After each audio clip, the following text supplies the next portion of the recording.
Hi, I'm Marty Levinson, and welcome to the Northtown News Magazine. This is huge. I mean, bigger than China. America, you just negotiated the best deal ever, and I know deals. How do I know deals? Because I'm Marty Levinson, and this is Northtown News Magazine. Hi, I'm Marty Levinson. Welcome to the Northtown News Magazine show with the greatest cameraman around, Sonny Hirsch, and your host, Avi Myers. Thank you, Marty. Avi Myers, Northtown Neighborhood News Magazine, a presentation of Sonny Hirsch and myself. Dial us up on the web at www.ntnm.org. Community policing, we're all big on that, caps24.org. There have been some positive changes and additions to the community policing staff, and we're hoping in the near future to get the new superintendent on the show. We've got some very promising early returns. It is my pleasure to introduce my next guest, who has been on the show in the past now for a couple of years. Somebody who ran a very spirited race for state representative, but the demographics for Republicans in that part of the world aren't very good, unfortunately. But still, he did a 2 or 3 points better than the demographics, which is pretty impressive, actually. With Barack Obama on the ballot, no Pardon? less. With Barack Obama on the ballot, no less. It's especially impressive. So. And somebody who actually has worked for APEC, presently has written a number of articles, presently works for, I don't know if it's pronounced Salomon or Salomon or... Haym Salomon. It is Salomon, Yeah, right, Salomon. but Paulie spells it... Well, that's how he spelled it. So the Haym Salomon Center is the Right. name of the organization. It's named after Haym Salomon, who was one of the financiers the of big the patriot who Right. financed the Revolutionary Has a War. statue down on Wacker. Oh, I didn't... Yeah, George Washington and Haym Salomon. There's a statue on Wacker. Cool. Yeah. Anyway, Jonathan Greenberg, how you doing? Good to see you, Avi. Good to see you. You too. So, okay. So right now, so let's talk about the Salomon Center. Sure. That's where you're at right now. Salomon Center is a news and public policy group. We started a couple of years ago. And the idea is to change the cultural narrative on Western civilization and liberal democracy and how those things are talked about in the press. So right now you tune in to pretty much any mainstream media, legacy press, NBC, CBS, the guys you were watching on election night. Right. They all talk about Western civilization the same way. They're embarrassed by our history. They think we're bad actors in the world. They think we've done all these terrible things. We're rotten people. We deserve everything that's coming to us, so forth and so on, right? We think that's completely wrong. We think it's rubbish. And we want to change the way that those things are talked about. We start with Israel, right? Israel is kind of the canary in the coal mine for Western civilization, right? But it doesn't stop at Israel. We want to change the way Western civilization and liberal democracy are talked about, that those systems are inherently superior, not the people, but the systems are inherently superior, culturally and politically superior to their alternatives. You have to be blind not to think that. I mean, first of all, having come from, from relatives who, in some cases, fled their countries. Right. You talk to other people whose relatives had to flee their countries. You talk to other people, and this is such a diverse world. You can talk to a lot of people from a lot of countries. If you listen to them tell you about what their country is and why they left and the things they have to deal with there, I mean, this place is a sanctuary and a haven for the world. Right. There has never been a greater nation of its type ever in my book. Right. And to apologize for it makes me absolutely want to puke. Right. And not just that, but the ideals and values that this country and Western civilization generally are founded on. And those are under attack now and have been for quite some time. And it not only goes to, and by the way, this also has to do with a certain kind of so-called politically correct thinking. Right. This starts spreading into adventure shows and drama shows and comedies. Sure. Where the norm of acting is the way these pretend people... I remember when I was a kid, I tell my mother, it's like nobody's going to be like Father Knows Best.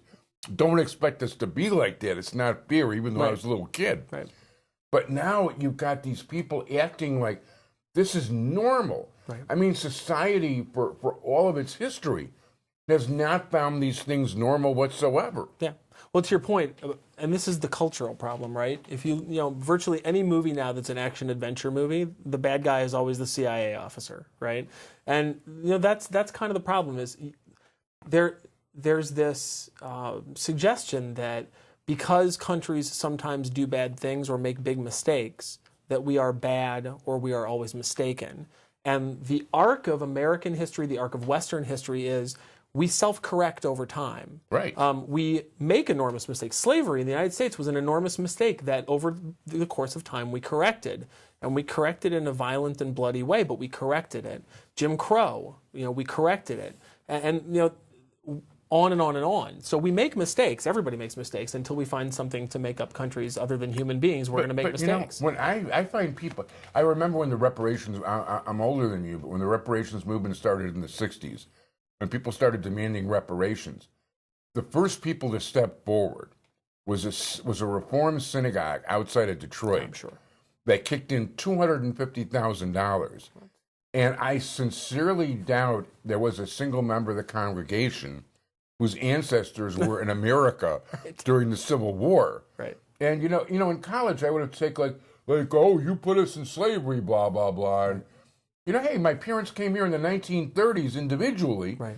Don't pin slavery on me. And so one of the things that we looked at about how we could impact this, because I'm not going to go to Hollywood and start making movies, right? Yeah. But the press. Oh, I do have somebody who makes movies coming later. I'll get their card. But in the meantime, the press is a particularly big problem when it comes to this stuff. Huge problem. Big problem. So what we decided to do was take a look at the way the press talks about Western civilization and liberal democracy. And what we found was they consistently undermine them. I'll give you an example, and I'll use Israel because I know that's a lot of that's a lot of my concern and a lot of the people my who are concern watching, too. right? Yeah. So a few months ago, the state of Israel annexed some territory on the other side of the Green Line, the 1967 armistice border or ceasefire border, and just south of Jerusalem.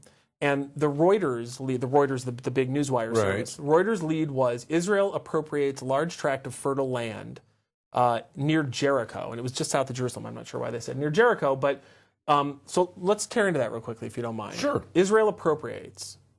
That's a negative word. That's an inherently editorial word. Why not annexes? Basically, that's a polite way of saying stealing. Stealing, right. So why not Israel annexes, which is equally factually correct. Large tract. It was 1.5 square miles. Large tract is an editorial word. Why not tell us how large it was and let the reader decide if that's large or not? 1.5 square miles. Fertile land. It was vacant land. Why not say that it was vacant? Did you go out and try to plant something so you know that it was fertile? I mean, it's an inherently biased term. And they do this all the time in virtually any article that you could pick out on Israel, on Western civilization, on what's going on in Europe, on European history, on American history. They're all written like this from this terribly negative standpoint. And so what we try to do is produce hard news content, but also opinion editorial content that defends Western civilization and liberal democracy. No, which is good because, frankly, it goes so deep, the bias of the press. Mm-hmm. And many of them don't even realize that they're doing it. And you would listen to like NPR or NBC, and you hear it because you're pro-Israel and you're attuned to it. But the average person I know how the doesn't hear media it. works. Right.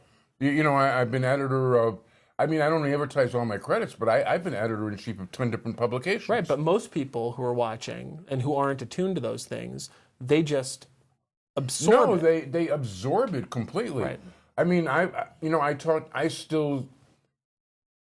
not as active talking to reporters from all the different levels. I don't go to the bars I used to go to where you really get to meet people. I had a teacher once take us on. None of us go to the bars we used to go to. Don Johnson, who recently retired from Channel 2, who he was the first black guy on Newsweek and to cover the Vietnam War and on the Boston Globe. He was a great teacher. He basically told us that you will find 90% of the Pulitzer Prize winners in this town in one of 5 bars at 8 a.m. And he was correct. Right. He was 100% correct. But what my younger reporter friends are telling me, and I've got one of them coming on later today to talk about these kind of things also, by the way, is that the desire to be objective among the younger reporting crowd does not exist. Right. They feel that they are soldiers in the progressive army. Right. Progressive meaning socialist, communist. You know what? Let me tell you something. Yeah. I think that part of the problem is that reporters who are human beings and are therefore not objective. Human beings have opinions. The problem is that they're trying to be objective instead of just telling us what their biases are. Everything you write, everything you say comes from somewhere, and you have biases. And I don't think that's a problem. Trying to suppress them, I think, is a problem. Not admitting to them is a problem. And part of the problem that you have with the mainstream press isn't that it's liberal, it's that they don't believe they're being liberal. They believe they're being objective when their liberalism is coloring everything they say. If they would just admit to us where they're coming from, then consumers of news can make rational, consumptive decisions. You're being very polite to them, but I understand the point. Very polite. But you know what? Another thing, too, just to mention, and then I'm going to give it back to you. Even things like, you talk about the heroes of shows or the villains of shows. Right. So often the heroes of action shows are women. And you talk to people, as a matter of fact, I can think of one example, and you ask them if you honestly think that a 5'7", 115-pound woman can clobber, a guy, and they'll go, yeah, it depends on the woman. And then I might tell you something well, like... she can in my house, so... But you know what? I still have yet to see the first woman on a baseball team, let alone a football team or a basketball team. Right. Professionally, and that's a whole different endeavor. Maybe the lady who's standing in the background now could compete in the shot put in the Olympics. Could also another one who could clobber me. So, but you know what? It's like people buy this stuff. People see it on TV, and it goes into their head that this must be real. They don't have the ability to separate it out of their mind. Right. I think if you're talking culturally, we have a number of broad cultural problems. But when it comes to what Paul and I are doing at the Haym Salomon Center, the cultural issue really is a failure to believe in ourselves and our institutions. That we have had our institutions, the things that make us who we are in America, so undermined that we don't have faith and confidence in them anymore. We don't have faith and confidence in ourselves. True. One of the things that made Ronald Reagan so great was that he gave us that confidence about ourselves again. And hopefully over the next few years we can rebuild some of that. But I think part of it starts in the way that we consume news about ourselves and the rest of the world. We need to listen about ourselves in a different way. And if you take out this anti-Western bias and you replace it with, we don't want to beat people over the head with an ideology, but we do want to give Western civilization a chance to show people what it's been worth to humanity. Who else is going to help these people? And by the way, it's another thing about Israel that kills me. What other country is out there helping every country around the globe? Right. Who's being the help? I mean, you want to send aid to Syria. You're lucky if if a grain or two goes to somebody who really needs it. Well, I mean, in terms of the donor countries of the world, how many of them are dictatorships and thugocracies? None.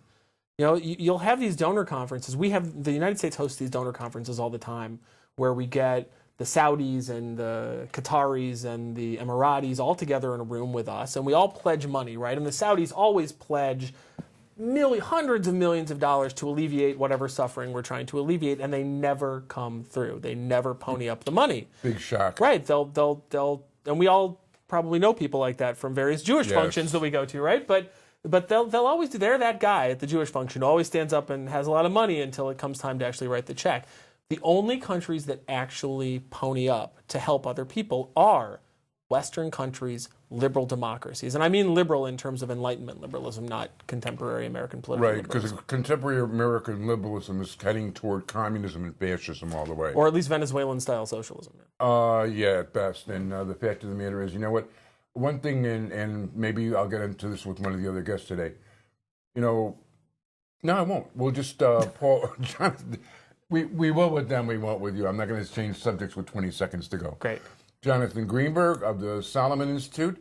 We want to thank you very much for coming here. Thanks, I hope you'll grace us again, especially. Absolutely. We don't have another election until, March. So Thank God.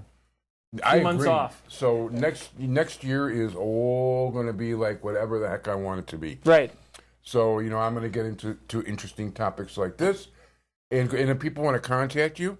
So it's salomoncenter.org, SALOMON center.org, and I'm Jay Greenberg at salomoncenter.org. These would be very cool. Thank you very much, and stay tuned.